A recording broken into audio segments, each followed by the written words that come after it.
Բարեձեզ սիրելի հայրենակիցներ, ձեզ հետ է Էդվարդ Անտինյանը, ողջունում եմ ձեզ Գլենդելից, այսօր օգոստոսի 23-ն է 2026 թվական,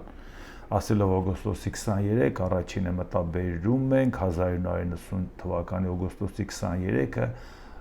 անկախության հռչակագրի օրը, այս ինչ այս հռչակագիրը, որ մինչև հիմա հանգիստ չի տալիս Ադրբեջանին, այն դեպքում, երբ որ իրանք հաղթել են պատերազմում, այն դեպքում, երբ որ իրանք պատերազմում հաղթել են Նիկոլ Փաշինյանի հետ պայմանավորված, եւ դա ես չեմ այդպես ասում, Նիկոլ Փաշինյանն ասել ազգային ժողովի բարձրամբյոնից, այո, այդ նույն տարածքները, որ Ադրբեջանինն էր, մենք կարող ենք վերադարձնել, այս նույնը կլիներ առանց զոհերի, բայց ով կթողեր առանց զոհերի, առանց պատերազմի հանձնենք, մարդիկ պետք է հասկանային, որ եթե հիմա այսքան զոհով չեն հանձնում, հետո ավելի շատ զոհ են ունենալու, 25-ից 30 հազար, միայն այդ պարագայում կհամաձայնվեին եւ դավաճան չէին համարի, այսինքն ինքը ակնհայտորեն հաստատեց, որ դա պայմանավորվածության արդյունք էր, դա պետք էր հանձնվել ու պատահական չէ, որ պատերազմը դադարել էր ինչ-որ դիրքից, որոշում կայացվել զորքը կանգնած մնա շփման գծում, բայց Նիկոլ Փաշինյանի հանձնարարությամբ այդ զորքը հետ եկավ այն վարչական տարածքներ, որը նախապես պայմանավորվել էր Ադրբեջանի հետ հանձնելու, թյուրիմացաբար մեր զինվորները հետ չէին եկել, կանգնել էին այդ դիրքում պինդ ձևով։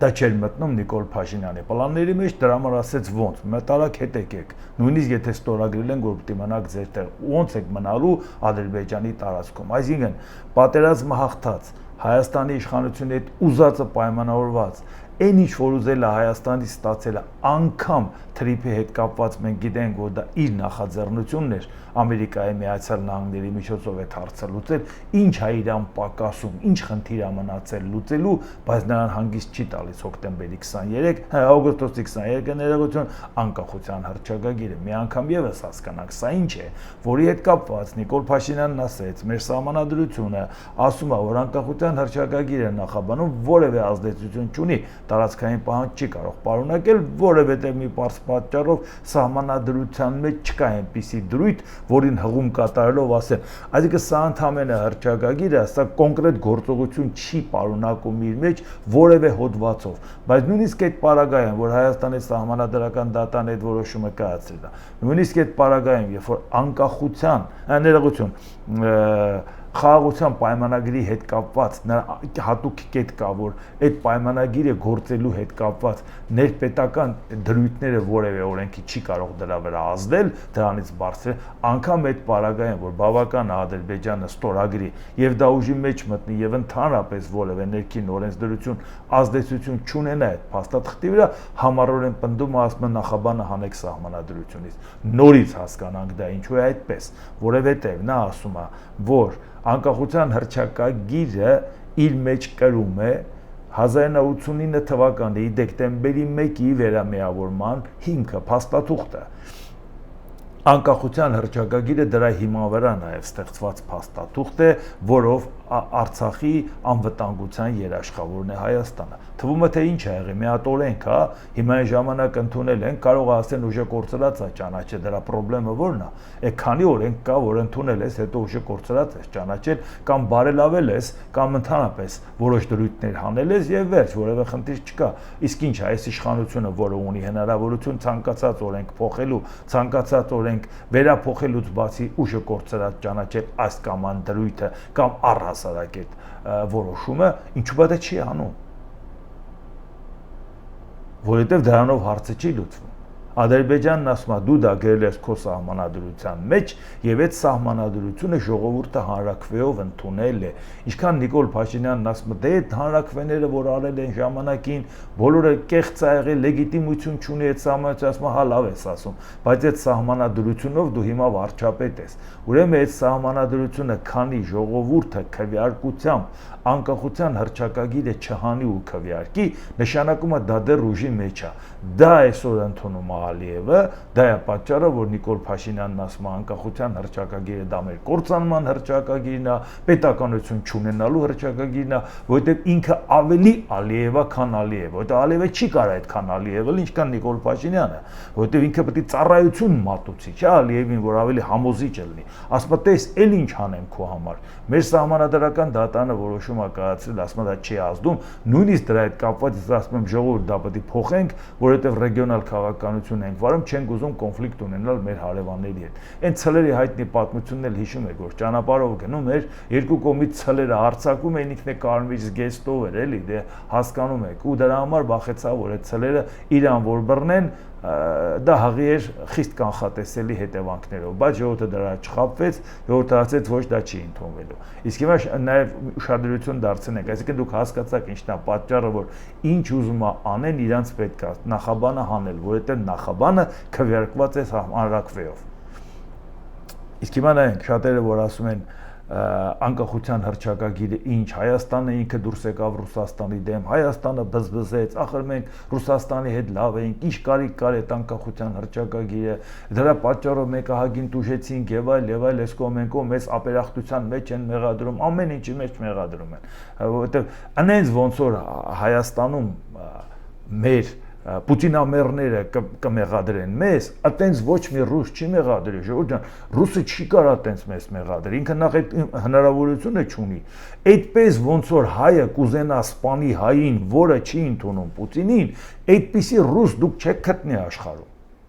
Դա հատուկ բուծված է, ժողովուրդ ջան։ Ես ուղղակի բուծարանը չեմ գտնում, որտեղ բուծեցին, որ sense մեր մեջ լցրեցին ու մենք չնկատեցինք, ոնց sense աճեցին եւ ում են ենթարկվում, ումով են ուղղորդվում։ Հիմա ես դրա համար հատուկ դրանց համար մեզ ապերախտության մեջ մեղադրողների օգոստոսի 23-ի հիշեցնում եմ Ռուսաստանի սոցիալիստական ֆեդերատիվ սովետական հանրապետության պետական ինքնիշխանության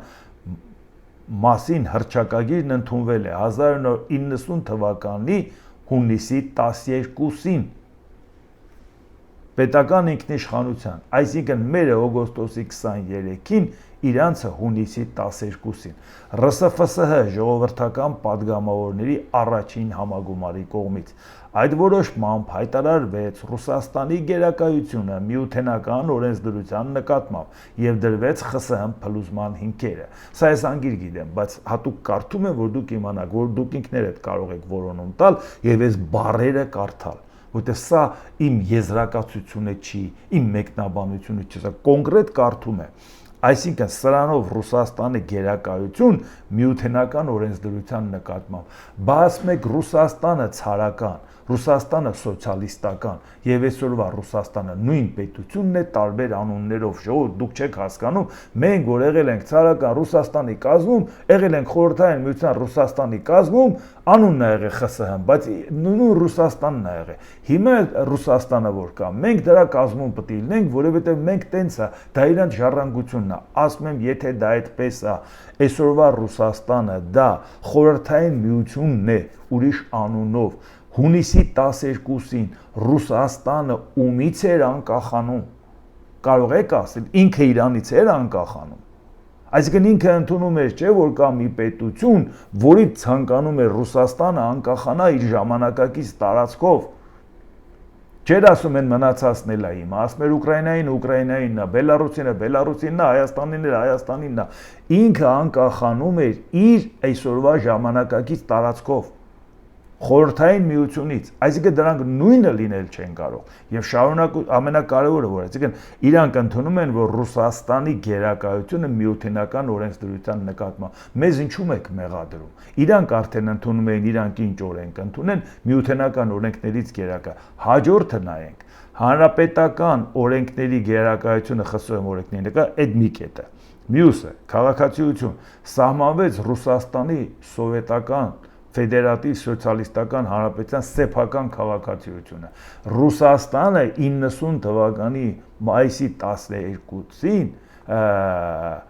հունիսի ներողություն, հունիսի 12-ին արդեն ընդունում էր, որ Ռուսաստանի քաղաքացին դա խորհրդային միության քաղաքացին չէ։ Ռուսաստանի քաղաքացին դա Ռուսաստանի քաղաքացին է, ով էր մեծ օգոստոսի 23-ի անկախության հռչակագրի մեջ ապերախտության մեջ մեղադրում։ Չեք ուզում մի հատ կարդալ։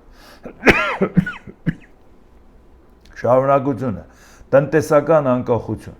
հանրապետության բնական պաշարների եւ տնտեսության նկատմամբ սեփականության բացառիկ իրավունքը։ Իր հանածոները, իր ամեն ինչը, օգտակար հանածոները, իր բնական պաշարները, ամեն ինչը դա Ռուսաստանի Ֆեդերատիվ Հանրապետության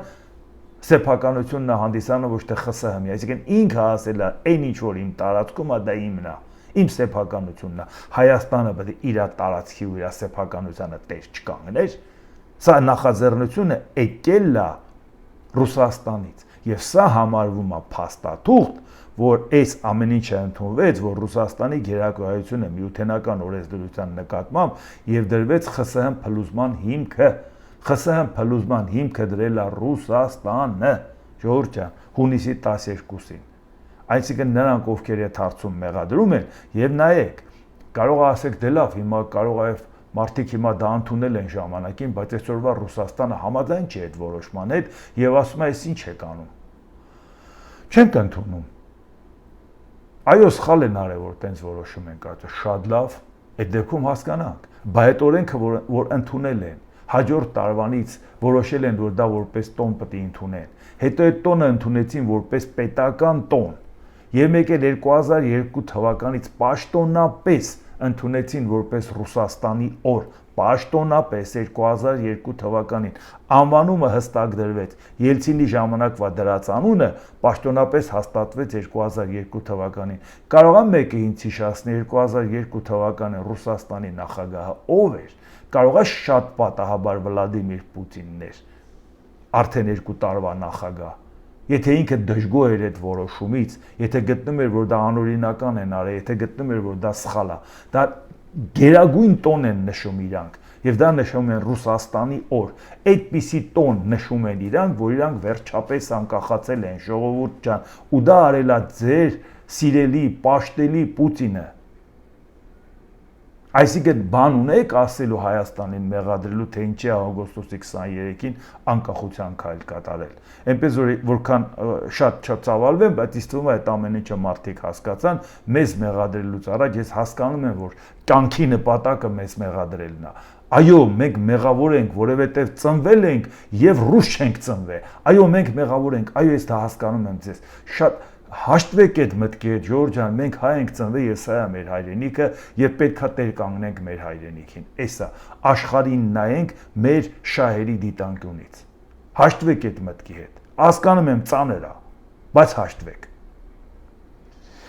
39 թվականի օգոստոսի 23-ը նաեւ հայտնի էր Մոլոտով-Ռիբենտրոպ պակտով Խորհրդային Միություն եւ Գերմանիայի Դաշնություն 10 տարով չհարցակման պայմանագիր, համագործակցության, գործընկերության պայմանագիր, իրանք գործընկերներ էին արդեն Եվրոպայում, շատ նորմալ պայմանավորված, բայց նաև կար գաղտնի պակտը, այն աշճանի էր գաղտնի պակտը կարևոր, որ անգամ հիշելուց միանգամից գաղտնի պակտն են հիշում, որով ուղղակի որոշվել էր Եվրոպան մասերի բաժանել։ Այսինքն մի հատ նացիստ այն կողմից, մի հատ ֆաշիստ այս կողմից որոշել են Եվրոպան բաժանել, եւ դա հերթով սկսվել էր։ Գերմանիան մի կողմից, Խորհրդային Միությունը մյուս կողմից։ Այն ժամանակ, երբ որ ասենք ասում են նացիզմի դեմ մենք պայքար ենք տարել, Ժողովուրդ ջան, երբ որ Գերմանիան հարձակվել է քո վրա, իր դաշնակցի վրա է հարձակվել։ Դու այդ օրվանից ես համաշխարհային պատերազմը հաշվում, ասում հայրենական մեծ պատերազմ։ Դու չես ասում, բա դու ինչ էիր անում 39 թվականին։ Սեպտեմբերի 1-ին Գերմանիան մտավ Լեհաստան, ներխուժեց, սեպտեմբերի 17-ին Խորհրդային Միությունը մտավ Լեհաստան։ Եթե պատահականությունների շարան կարելի է համարել, բայց այդ գաղտնի պակտում գրած էր Մերձբալթյան 3 հանրապետությունը վերցնելը, բայց այդ գաղտնի Բեսարաբիան վերցնելը Ռումինիայից, որը դարձավ Մոլդովա, Արևմտյան Ուկրաինայի վերցնելը, Լեհաստանի վերցնելու ժամանակ սեպտեմբերի 17-ին այդ տարածքները օկուպացնելը։ Նա չենք խոսում Ֆինլանդիա, որ ընդհանրապես թեմայի մեջ չկար։ Հիմա նենգափոխում են, ասում են դե Ֆինլանդիան գրավեց, որպեսզի ճակատի գիծը հետ տանի, հանկարծ Գերմանիան Ֆինլանդիայի կողմից չհարձակվի։ Այդ հեքիաթը ում եք պատմում։ Ֆինլանդիան Գերմանիայի դաշնակիցն էր 39 թվականի սեպտեմբերի 1-ին։ Ֆինլանդիան Գերմանիայի դաշնակիցը դարձել է այն ժամանակ, երբ որ դուք արդեն Ֆինլանդիայից տարածք էիք վերցրել, պատերազմի մեջ էիք մտել, ռուս-ֆինական, սովետա-ֆինական պատերազմը։ Այո, Եվրոպան հենց գնահատականը տվեց խորհրդային միության Ֆինլանդիայի վրա հարձակվելով։ Նոյեմբերի 30-ին հարձակվելը Ֆինլանդիայի վրա 39 թվականին, դեկտեմբերի 14-ին խորհրդային միությանը դուրս են շպրտել ազգերի լիգայից։ Այդ միասնական վերաբերմունքն էր խորհրդային միության նկատմամբ։ Այսինքն այս օկուպանտը, որից հետո իր վրա հարձակվել է մյուս օկուպանտը, հետո մյուս երկրներն օգնել են, որ այդ օկուպանտին հաղթեն։ Ինքը ինչ որ ձեռք բերե գերմանացու հետ ձեռք-ձեռքի տված, ուսուսի տված գրավելա, այդ բոլորը պահպանել էր անգամ Գերմանիայի կապիտուլյացիայից հետո, որպես հաղթող երկիր։ Այն դեպքում, երբ որ ինքը պետք է պատասխան տար գերմանացու հետ այդպես վարվելու համար։ Եվ այդքանից հետո դեռ մի հատ էլ աշխարհի վրա մուննաթ են գալի, թե մենք Եվրոպային փրկել ենք։ Եվրոպայի փրկողներ տանկերով ճխլում կանանց ու երեխաներին 56 թվականին Բուդապեշտում, ինչ էր նրանց ուզածը։ Ընդհանրապես ասում են չէինք ուզում Վարշավայի պակտ մտնենք։ 55 թվականին ստեղծված Վարշավայի պակտի կազմում չենք ուզում ելնենք, ախպեր, մենք չենք ուզում Եվրոպային մի հատ անվտանգության բլոկի մեջ ելնենք ի հակադրություն ՆԱՏՕ-ի։ Որտեղ դա ստեղծված էր ՆԱՏՕ-ի դեմ։ Դրա համար էին այդ ուսանող երեխեքին տանկերի տակ ճխլում։ 68 թվականին Պրագան մոռացաք, Պրագայի գարունը, բայց Պրագայի գարունը մի քիչ ավելի հեշտ պրծան, զոհերի քանակը քիչ էր ինչի, որտեղ գիտեին ինչի է ընդունակ խորհրդային միության բանակը, ինչպես կարող է տանկերի տակ ճխլի։ Պրագային մոտեցող տանկերի ժամանակ ասին անիմաստ է, սրանց բան համոզել հնարավոր չէ, քշելու են մեր վրայով։ Այդ ձևի եք ազատագրել Եվրոպան։ Եվրոպան ազատագրողը Ամերիկան էր ազատագրել, որ այդ բոլոր օկուպացված տարածքները միացրեցին, Դաշնային Հանրապետություն Գերմանիայի ստեղծեցին։ Այն մնացած երկրները, որոնք որ իրանք ազատագրեցին, այդ բոլորը ծաղկող երկրներ դարձան արևմտյան Եվրոպայի։ Գերմանիան այդ նույն տարածքները չէր մտել, այնպես որ եթե խոսում ենք ազատագրման մասին, մենակ նացիզմի դեմ հաղթանակ տարան, մի հատ նայեք թե ինչքանով օգնեցին դրա դեմ։ Դուք սկի մի հատ Ուկրաինայի չեք կարող հաղթել մենակ ցեզանով։ Այն էլ չեմ ասում Հյուսիսային Կորեայի աջակցությամբ, Իրանի աջակցությամբ եւ Չինաստանի ոչ ուղղակի աջակցությամբ։ Այնպես որ պատմական փաստերը աղավաղելը ժողովրդյան ձեզ առավելություն չի տալի բանավեճի մեջ, որ ասեք ճիշտ է։ Մի բան էլ ուղղակի անդրադառնամ, հետո նյութերը շատ հասցնեմ ասեմ։ Հերթական անգամ բանակում սպանություն, հերթական անգամ ոչ կանոնադրական հարաբերություններ, հերթական անգամ մարդկանց ընդվզում, դժգոհություն, թե ինչ է կատարվում։ Եվ միշտ մեր իշխանությունները բացատրություն ունեն։ Հասարակության արատավոր երևույթները գալիս են բանակ։ Այդ դա է պատճառը, որ հասարակությունը պետք է փոխվի, որ բանակը փոխվի։ Խեղճ բանակն ինչ անի։ Հարց 8 տարի դուք եք իշխանության հեղափոխություն եք արել, հասարակությունը ինչի չի փոխվում, հասարակական հոգեբանությունը ինչի չի փոխվում։ 8 տարվա մեջ դուք հասաք նրան, որ ժողովուրդը իր հայրենիքից հրաժարվում, ասում է մեզ պետք չի դա։ 8 տարին հերիք էր հասնեիք դրան, որ մարդկանց տայիք աշխատավարձ ու պարգևավճար եւ մարդիկ իրանց հայրենի հողից հրաժարվեին։ Դուք հասաք չէ դրան։ Այսինքն 8 տարին այդքան մեծ հնարավորություն էր։ Այսօր Հայաստանում որևէ մեկը հավատում է, որ եթե Սյունիքը Նիկոլ Փաշինյանը պայմանավորվի Ալիևին տա, դրա դիմաց փող վերցնի, բարձր աշխատավարձ տա падգամավորներին ու պատգամավճար տա падգամավորներին իշխող քաղաքական ուժի, նախարարներին, կառավարության անդամներին, բոլոր բարձր պաշտոնյան ուժային կառույցի ղեկավարներին, գեներալիտետին, ասի Սյունիքի դիմաց ձեր աշխատավարձն ու պատգամավճարը բարձրացնում եմ, մի հոգի հրաժարական կգրի։ Գնացեք ժողովրդի մոտ հարցում անցկացրեք։ 100% համոզված եմ, որ ոչ մեկը դրան Պետք է գիտեք ինչ ասի, հեյլի քայլի մեր վրա շառանեք, ինչի մենք հայրենասեր չենք, դուք եք հայրենասեր, հայ ընդհանրենք ես հրաժարական տամ, մի ուրիշը չի գալու իմ աթոռին նստելի Սյունիքը հանձնի, տարբերությունը որն է, նա նստած ենք էլի, այո, ասելու է, մեղադրելու է, բայց էլի չի հրաժարվելու, էլ չեմ խոսում են նրա մասին, որ ընդվզի դուրս գա պայքարի, չէ, ժողովրդյան ինչ նեղություն, լավ եք էլի, բարձր աշխատավարձ ու պարգևավճար ստացողին, ինչ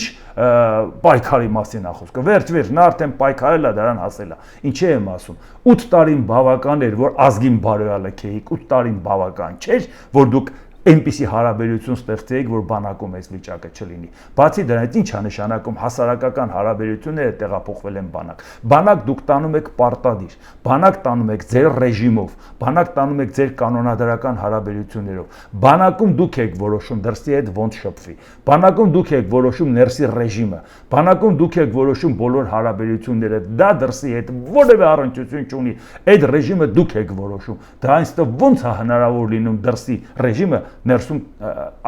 աշխատի։ Նշանակում է դուք ձեր տեղում չեք, դուք ի վիճակի չեք երկիր կառավարել առանձին վերցրած օղակներ եւ ընդհանուր պետություն։ Դա է հարցը, որ մի բան, որ չի ստացվում, ասում են, դե պիտի բոլորը մեզ պատկանի, որպեսզի մենք այդ հարցը լուծենք։ Այո, եկեղեցին է պիտի մեզ պատկանի, ոնց պիտի ես պիտի նշանակեմ, որ հանձնարարեն, որ անեն։ Այո, պիտի իրավապահ համակարգն էլ պատկանա, մեզ պիտի հանձնա, ամբողջը կենտրոնացնում եք, թվում է դուք պիտի կարողանաք լավ կառավարեք, բայց նույնիսկ այն ինչ որ սահմանադրորեն ձեզ տրված է լիազորություն, դուք ի վիճակի չեք կառավարել։ Դա նենք չի, որ դուք սովորեք, դուք այդ պարոդը չեք, ժողովուրդ, 50 տարի վարչապետ ըլնես կամ 50 տարի նախարար ըլնես, աթոռից վեր կենաս, ոչ մեկին քու կարծիքը չի հետաքրքրի։ Կասեմ դա ինչ է հասկանում, որ հայ եկել թյուրիմացություններ նստել էր այդ աթոռին։ Մեկի մտքով կանցնի գնա ասի պարոն վարչապետ, կյանքի մեծ փորձ ունես, աշխարհի մեծերի հետ նստել վեր ես կացել։ Կարող է ինձ մի հատ խորհուրդ տաս մի բանը։ Դուք ընդհանրապես պատկերացնեք որևէ Իրան հարգող մարդ Նիկոլ Փաշինյանից կարծիք հարցնի այդ աթոռից վեր կենալուց հետո։ Այս ձևի եք դուք կառավարում, այդ դրա համար ձեր բանակի վիճակը դա է։ Այն դեպքում, որ ռեժիմը դուք եք որոշում, այդ ամբողջը դուք որոշում եք կանոնադրական հարաբերություններում, մի բան թերի է, օրենքը փոխեիք 8 տարի ունեիք, կանոնակարգը փոխեիք, ինչ ուզում էիք փոխեիք, բայց ստանայիք արդյունք։ Ոնց բանակից փողով ազատվել են, հիմա շարունակում են ազատվել, դուք ինքներդ խոստանում, որովհետև բանակի նկատմամբ հեղինակությունը չմեծացավ։ Տարակ 15 երեխայի ողջ վառեցիք։ Այ դուք վառեցիք, ուրիշը չարեց, որովհետև դուք պարտակեցիք դա։ Դուք այնպես արեցիք, որ մարդիկ չկարողանա քննիչականը եկավ տեսավ, լրիվ հետքերը կորցրացա։ Նիկոլ Փաշինյանը կանգնեց կառավարությունից ասեց, այս ձևի է եղել։ Ամբողջ քննիչական մարմինը այդ ձևի տարավ։ Որ ինչ է եղել, 15 հոգի երեխա ինչի հետևից է կնգե։ Բա որ հանկարծ դիվերսիա պարզվեր, որ Ադրբեջանն է արել։ Բա մեզ պետք էր այդ խառը ժամանակը Ադրբեջանն տայինք, ժողովուրդն էլ ասել, բա ոնց ենք բարեկամության գնա։ Մինչև հիմա այդ կասկածը մարդկանց մեջ չկա։ Ինչ է նշանակում դրսի կանոնադրական հարաբերությունները չենք կարողանում բանակում կանխենք, մեղավորը ժողովուրդն է։ Հետո ինչ։ Ժամանակին մարդիկ խոպան են գնացել, ասենք Ինդոնեզիայի Պապուա մարզը եւ մեկ է Պապուա Նոր Գվինեա։ Այնտեղ է մարդիկ սիրում են, էլի, մարդկանց սիրուն խորովում են, ուտում են։ Դեռ միջի հիմա մնացել է այդ սովորությունը։ Դե մարդը խոպան չի, գնացել է, այնտեղ ինքը մաղալի վրա ինքն էր աշխատում։ Հիմա այդ մարդը, որ գա Հայաստան, գնա պայմանագիր կնքի բանակում ծառայի, դու որ գնա մեկին այնտեղ խորովի ուտի, պետք է ասեք բանը, հա, դե մենք ենք մեղավոր, հասարակությունն է մեղավոր։ Այս մարդակերին դուք եք դաստիարակել։ Բա դուք ինչ եք դաստիարակել, դուք ընդհանրապես ով եք, ինչ եք դուք դաստիարակել, ինչ եք ի վիճակի անել ամբողջ օրենքը ձեր ձեռը, նորմալ արժանապատիվ մարդկանց կոտրել, հնարավորություն չտալ, որ նրանք Երևան, հնարավորություն չտալ, որ նրանք օրինակ լինեն, դուք պետք է օրինակ լինեք, ձեր վարքու բարքով, ձեր նիստուկացով, ձեր այլանդակ վարքու բարքով, ձեր այլանդակ արժեքներով, հետո ասում եք բանակում ինչ է վիճակը սենց, բանակում վիճակը տենց է, որովհետև դուք տենց եք, դուք չեք կարող բանակ կառավարեք, դուք չեք կարող դա անել, դա ձեր ուժից վեր է, եթե ամբողջը կենտրոնացնում եք ձեր ձեռքում, դուք չունեք այդ կառավարման ունակությունները, դուք տեսլական ու հայեցակարգ չունեք պետության զարգացման, 8 տարվա իշխանությանը հարցնես, ասես դու ընդհանրապես ինչ պետություն ես կառուցում, խաղաղություն է կառուցում, այն է կախված Ալիևից, փոխշահավետ պետք է լինի խաղաղությունը, Ալիևն է մեր անվտանգության երաշխավորը, սա է ձեր կառուցած պետություն, ասեք մի հատ բան գրեք, ասեք ես ուզում եմ այս կետից դուրս գա, հասնեմ այն կետը, դրա համար ինձ պետք է այս քայլերն անեմ, դուք չունեք որևէ տեսլական, Այդ դրա համար ձեր բանակի վիճակը է սա։ Բանակը ցույց է տալիս, որ նույնիսկ այդ փակ համակարգը դուք ի վիճակի չեք կառավարել։ Պատեսեք բաց համակարգում ինչա կա։ Այսինքն հասարակության մեջի ապրելու ռեժիմը եւ բանակի ծառայելու ռեժիմը նույնն է, որ ասում եք հասարակական հարաբերությունները տեղափոխվում է բանակ։ Բայց այդ ռեժիմի պայմաններում ո՞նց է դա տենց։ Հիմա նայենք ինչա կատարվում Ռուսաստանի Դաշնության արտգործնախարարության պաշտոնական H. Մարիա Զախարովը մեծարմոդի ատոմակայանի սպառնալիքների մասին կեղծ պնդումները կարծես թե փորձ են ռուս-հայկական հարաբերություններում անհամաձայնություն սերմանելու եւ արևմտյան տեխնոլոգիաները խթանելու, որոնք կործանարար են Հայաստանի համար։ Մեծամորի ատոմակայանի փակումը միայն կհանգեցնի Հայաստանի էներգետիկ կախվածության մեծացմանը այլ երկրներից, ում է սա ուղղված։ Այսը ասել է Իլհամ Ալիևը, որ ասել է մեկը ատոմակայանը փակվելու է, իրանք են դժգոհել, Թուրքիան էլ է դժգոհել, որի արդյունքում մեկը այսպես թե այնպես Հայաստանը կախվածության մեջ անգնելու Ադրբեջանից, բայց այդ ժամանակ Հայաստանի վարչապետն արդեն նախապես ասել է դեռ անցյալ տարի, որ մենք 10 տարով երկարացնում ենք մեծամորի ատոմակայանը մի 10 տարով էլ երկարացնելու ռեսուրս ունենք ավելացնելու, որը չի հակասի այն կանոնական ՄԱԳԱՏԵ-ի այն որոշումներին, որ անվտանգ կլինի մեր ատոմակայանը, չնայած տեխնոլոգիան հին ամեն գիտենք։ Այսինքն այս պարագայում հիմա Ռուսաստան Մարիա Զախարովան ումից է բողոքում, Նիկոլ Փաշինյանը հայտարարել է, որ այլևս մեզ ատոմակայան պետք չի, այլևս հետաքրքրված չենք երկարացնելու, պարզապես Մարիա Զախարովան ասում է չխաբվեք, Նիկոլ Փաշինյանը Ալիևի հետ պայմանավորվել է, այնպես պետք է անի, որ իսկապես կախվածության մեջ ընկնի, որտեղ պետք է կախվածության մեջ ընկնի, չէ՞ որ ասի Ժողովուրդ ջան, հիմա մենք կախված ենք Ալիևից, եթե հանկարծ իր ուզածը չտանք, ցղլերը մեր վրա կհարձակվեն։ Այո, մենք պետք է գնանք բենզինն էլ Իրանից ստանանք, գազն էլ Իրանից ստանանք, էներգիան էլ Իրանից ստանանք, ամեն ինչ Իրանից ստանանք, որ վերադառնանք այն նախկին վիճակին, որ ասում ենք, եթե Ռուսաստանի դեմ ըմբոստանանք, կասենք, բայ այս կախվածությունը, այս կախվածությունը, այս կախվածությունը։ Կախվածությունը պետք է տեղափոխել Ադրբեջանի վրա, որպեսզի Ադրբեջանը, ինչպես ասում է, մեզ պետք չի տանկերով Հայաստանը վերցնել, մենք կգանք ավտոներով կվերցնենք այն ինչ որ մեզ է պատկանում, իսկ մեզ պատկանում է ամբողջ Հայաստանը։ Սա է այն վիճակը, որի մեջ հայտնվել ենք։ Այնպես որ Զախարովը այն որ ասում է, մեզ հուշում է, որ հասկացեք ժողովուրդ ջան, այս Նիկոլ Փաշինյանն է Ադրբեջանի հետ խաղեր տալի։ Մեզ դրանում չմեղադրեք։ Ձեզ այնքան բանում կա մեղադրելու բան, այնպես որ հարց չի։ Առավել ես որ իսկ ինչի պիտի մենք մտածենք այդ ատոմակայանը մինչև 10 տարի երկարացնելուց հետո մի 10 տարի է։ Եթե կարող ենք մոդուլային ատոմակայաններ ունենալ, եթե 20 տարին բավարար է մեկ ուրիշ ատոմակայան կառուցելու։ Եթե Նիկոլ Փաշինյանն ասում էր, որ այս ընթացքում մի հատ ատոմակայան են կառուցել ֆոտովոլտային պանելներով դրել ենք, կառուցել ենք այդ չափի հզորության։ Ինչա խանգարում 20 տարում նորից անել։ Ինչի պետք է մենք ընկնենք Ադրբեջանից կախվածության մեջ, որն է դրա պատճառը։ Դրա ցանկությունն է, պատճառը չի։ Ցանկությունը Փաշինյանը որ արդարացնի, մենք չենք կարող Ադրբեջանի ասածը չանել։ Ռուսաստանի Դաշնության նախագահ Վլադիմիր Պուտին Ռուսաստանի զինված ուժերի հարվածները ուկրաինական ենթակառուցվածքների վրա արդյունավետ եւ ժամանակին են, օգնելով զինվորներին կատարել իրենց մարտական խնդիրները։ Ռուսաստանը պատրաստ է Ուկրաինայի խաղաղ երկխոսության միայն արկա իրողությունների հիման վրա։ Արկա իրողությունները նա է, որ հիմա ունես, բա ասպես Դոնբասից էլ մի քիչ տվեք, նոր գնանք խաղաղության։ Հիմա արկա իրողությունը նա է, որ այսօր զորքը կանգնի։ Ուկրաինան դրան համաձայն է, Եվրոպան համաձայն է, Ամերիկան համաձայն է, բա ով չի համաձայն։ Ինչ է նշանակում արկա իրողություն։ Արկա իրողությունը դու ամբողջ Դոնբասը գրավել ես։ Դոնեցկը, Լուգանսկը, Խերսոնը, Զապորոժեն գրավել ես։ Դու սկի չես կարող Ղրիմը պահես։ Օպերատիվ շրջափակման մեջ ես ընկել։ Դե համաձայնվի, հա այսօրվա իրողության հետ համաձայնեք, դե համաձայնվի։ Ուկրաինայի զինված ուժերի հարվածները որևէ շրջադարձային կետի չեն հանգեցրել Ռուսաստանի հետ դիմակայության մեջ։ Ռուսաստանը ակտիվացրել է ուկրաինական ձեռնարկությունների վրա հարվածները։ Ի պատասխան Ուկրաինայի զինված ուժերի կողմից Ռուսաստանում քաղաքացիական օբյեկտների վրա հարվածների։ Ռուսաստանի պատասխան հարվածները ավելի կործանարար են, քան Ուկրաինայի զինված ուժերի կողմից Ռուսաստանի վրա հարվածները։ Ուշադրություն, բառերի տողատակերը մեզ սովորացրել են կարևորել քան հենց բառերը։ Թե դու ասում ես, որ մենք ավելի կործանարար ենք հասցրել, քան Ուկրաինան մեզ, ուրեմն դու ընդունում ես, որ Ուկրաինայի հարվածները կործանարար են։ Ձերը ավելի կործանարար են, բայց հարցը առաջանում, դուք ավելի կործանարար Ուկրաինային հարվածում եք, Ուկրաինան շարունակում է ձեզ կործանարար հարված տալ։ Ճիշտ եմ հասկանում։ Ուկրաինան դեռ ավելի չի կործանվել, հա, փաստորեն ձեզ նորից կործանար։ Այսինքն Ուկրաինայի հարվածները դուք ընդունում եք, որ կործանարար են ձեզ համար։ Բա ասում եք ամեն ինչ գնում աստ պլանի։ Ձեր պլանը նա էր, որ Ուկրաինան ձեզ կործանարար հարվածներ հասցնի։ Կործանարար բառը օգտագործող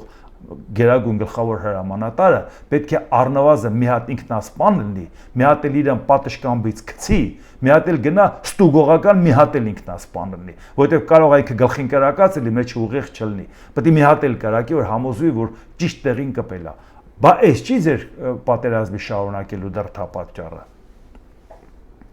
Կիևի ռեժիմի համար աղետալի միտումները տեսանելի են։ Կիևի ռեժիմից Ռուսաստանի ստացած առաջարկները երբեմն էկզոտիկ եւ անընդունելի են։ Ինչ է նշանակում էկզոտիկ եւ անընդունելի։ Այսինքն, երբ որ ասում եմ, պատերազմը այս վիճակով կանգնացնենք, նստենք բանակցությունների։ Այսօր չենք քննարկում հողերը հետ տալու հարց։ Ուղղակի դադարեցնում ենք պատերազմը։ Դրա որ մասն է էկզոտիկ, որ ամեն օր մարդ եք կոտորում, որ ամեն օր տանում եք ռուսին կոտորում եք Ուկրաինայում, փողը տալիս եք նրա կնգանը, կնիկը գնում է ամուսնանում է հնդիկի հետ, պետությունը բնակարանա տալի հնդիկին, որպեսզի դուք հնդիկաբուծարան եք բացել Ռուսաստանում, որպեսզի փոխեք դեմոգրաֆիական վիճակը, որ վերջապես մարդիկ սկսեն աշխատել։ Էսա ձեր արածը։ Սրա համար եք դուք պատերազմ ռուս ժողովրդի ռուսներին փրկելու համար եք Ուկրաինա մտել։ Ռուսները հիմա Ուկրաինային միացած կռվում են ձեր դեմ։ Չեն ուզում գնել ձեր ազդեցության տակ։ Դուք եք Ուկրաինայի ռուսներին փրկում։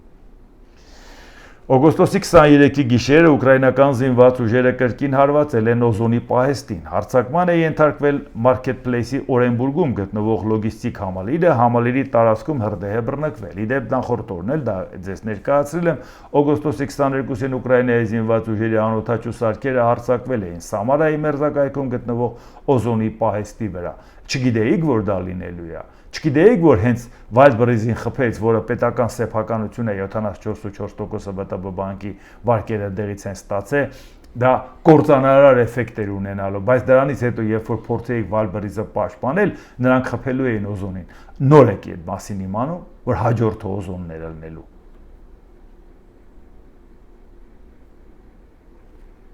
Ուկրաինայի նախագահ Վոլոդիմիր Զելենսկին հայտնել է, որ Ֆրանսիայի նախագահ Էմանուել Մակրոնի հետ գրեթե 2 ժամ տևած հարցազրույց է տեղի ունեցել։ Զելենսկին նշել է Մակրոնի պատրաստակամությունը օգնելու պատրիոտ համակարգերի համար անհրաժեշտ հրթիռներ ունեցող այլ գործընկերների հետ բանակցություններին, ինչպես նաև քննարկել է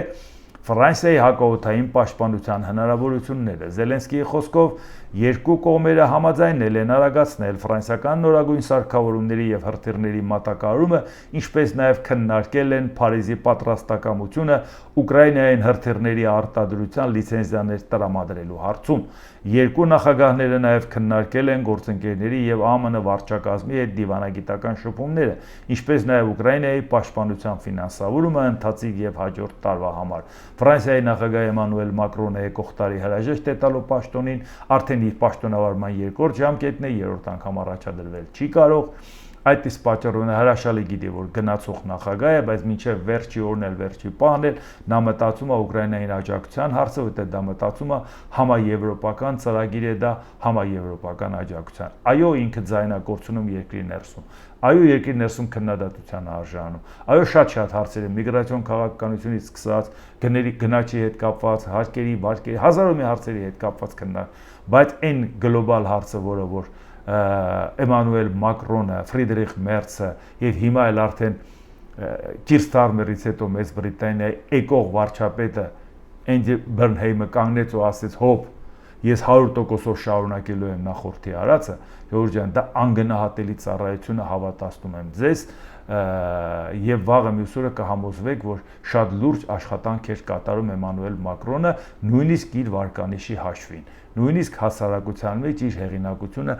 կորցնելու հաշվին։ Ֆրանսիայի նախագահ Էմանուել Մակրոն, Ֆրանսիան Ուկրաինային կփոխանցի նոր որսիչ հրթիռներ ռուսական հարվածից հետո, որը հասցվել էր Կրիվոյ Ռոգին հակաօդային պաշտպանությունն ուժեղացնելու համար։ Գրոյից հետո Մակրոնը բանակցություններ է վարել Ուկրաինայի նախագահ Զելենսկու հետ եւ նրան հայտնել Փարիզի ուժեղացված աջակցության մասին, ներառյալ որսիչ հրթիռների մատակարարումը։ Չափազանց կարևոր է Ուկրաինային տրամադրել իր օդային տարածքը պաշտպանելու եւ ագրեսիան հետ մղելու համար անհրաժեշտ բոլոր միջոցները։ Անհրաժեշտ է շարունակել ուժեղացնել ճնշումը Ռուսաստանի վրա, քանի դեռ Մոսկվան հրաժարվում է դադարեցնել ռազմական գործողությունները, խաղաղություն հաստատել, գրել է Մակրոնը։ Ինչու եմ ասենց հանգամանորեն ասում, դա ամեն նախադասությունը կարևոր է։ Հետևողական այդ խնդիրը լուծել, առաջ գնալ եւ կարողանալ Ռուսաստանի խաղաղություն պարտադրել։ Համակարգված կերպով թիրախավորելով քաղաքացիական բնակչությանը եւ ընտրելով ահաբեկման ու էսկալացիայի ճանապարհը Ռուսաստանը հավանաբար փորձում է ուժ ցուցադրել, սակայն առաջին հերթին թուլության մասին է վկայում։ Ռուսաստանը փորձում է ահաբեկչության միջոցով կոտրել Ուկրաինային, նրան դա չի հաջողվի։ Ուկրաինայի կողքին միասնական լինելով մենք ուժի նկատմամբ գերակայություն կտանք իրավունքին եւ արդարությանը, հայտարարել է Մակրոնը։ Տեսակ նաև վերաբերմունքը, հիմա տեսնենք Ռուսաստանի նախագահ Վլադիմիր Պուտին։ Ռուսաստանում վառելիքի հետ կապված բոլոր խնդիրները լուծված չեն, բայց դրանք լուծվում են։ Իրավիճակը վարչապետ Միշուստինի վերահսկողության տակ է, վերջ։ Կարանք արդեն գնանք տներով, արդեն Միշուստինի վերահսկողության տակ է։ Ստեղծվել է հատուկ հանձնաժողով։ Այո, իհարկե մարդկանց համար որոշակի անհարմարություններ կան, բայց կառավարությունը իհարկե պետք է սա վերահսկողության տակ պահի։ Վերահսկողության տակ պահեց, հարցը լուծեց, մենք հարցը տեսնում ենք, որ չի լուծվում, չի էլ լուծվելու, որտեղ դուք դրսից եք առնում ըստ կարիքի ու ըստ բաժանարության։ Դուք դրսին վաճառող եք, հիմա դրսից գնորդ եք։ Իսկ Եդինա Ռոսիա կուսակցության նախագահ, անվտանգության խորհրդի փոխնախագահ Դմիտրի Մեդվեդևը հայտարարել է, որ Ռուսաստանից հեռացած այն քաղաքացիները, որոնք հանդես են գալի երկրի դեմ եւ նրան պատերազմում պարտություն են ցանկանում, ներման արժանի չեն։ Խոսելով դավաճանների ազգադավների մասին, որոնք ինչպես ուտիչներ ցրվել են խաղաղ անկյուններով մեկ եւ այնտեղ աքսորում գոյատևելով դատապարտված լինելով տխրության ու շատ դեպքերում բարեկեցիկ կյանքի կորստին, խղճուկ հաչում են մեր երկրի վրա, նրան պատերազմում պարտություն ցանկանալով։ Միայն մտածեք, նրանց երկիրը պատերազմում է, զինվորներ եւ խաղաղ բնակիչներ են զոհում, իսկ նրանք իրենց երկրին մահ են ցանկանում։ Նման սրիկաների համար ներում չկա եւ լինել չի կարող, հայտարարել է Մեդվեդևը։ Սա է այս երկրի մակարդակը։ Մարդը ասում է, այս պատերազմին դեմ եմ, ինչ է ստանում մեր երեխեքին ուրիշի երկրում կոտորում, մի քանի կիլոմետր հողի համար, հող քիչ ունես, այ հողերս ձեր գլխին։ Ինչին է պետք ձեր այդ հողերը։ Ինչ եք անելու այդ հողերը։ Մնացածը վարել եք, ցանել եք, մշակել եք։ Քանի միլիոնավոր տարածք եք հիմա արդեն Չինաստանը քարտեզով գծած հետևողական ձեր ձեռից վերցնում է։ Չեք տեսել ինչա կատար, թե դա ձերը չի։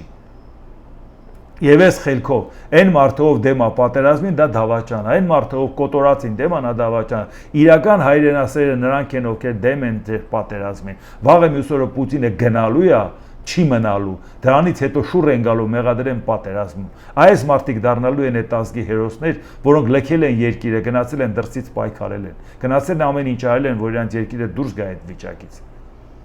Ռուսաստանի Դաշնության նախագահի օգնական Յուրի Ուշակով, Ռուսաստանի նախագահ Վլադիմիր Պուտինի եւ ԱՄՆ նախագահ Դոնալդ Թրամփը կարող են բանակցություններ վարել Չինաստանում կայանալիք Ասիա-խաղաղօվկիանոսյան տնտեսական համագործակցության ասես գագաթնաժողովի շրջանակում, եթե երկուսն էլ մասնակցեն այդ ֆորումին։ Վերջնական չի ասված, որ մասնակցելու են եւ հանդիպելու են։ Մինչեւ ասես գագաթնաժողովը դեռ շատ ժամանակ կա, բայց եթե առաջնորդները լինեն նույն միջոցառմանը, ապա կարծում եմ նրանք անխուսափելու են կհանդիպեն եւ կբանակցեն։ Իհարկե այդ որ ասում ժամանակ շատ կա, ասես գագաթնաժողովը կանցկացվի նոյեմբերի 18-ին եւ 19-ին Շենժենում։ Եվ հարց է առաջանում, իսկ նոյեմբերի 18-ը նոյեմբերի 3-ից հետո է,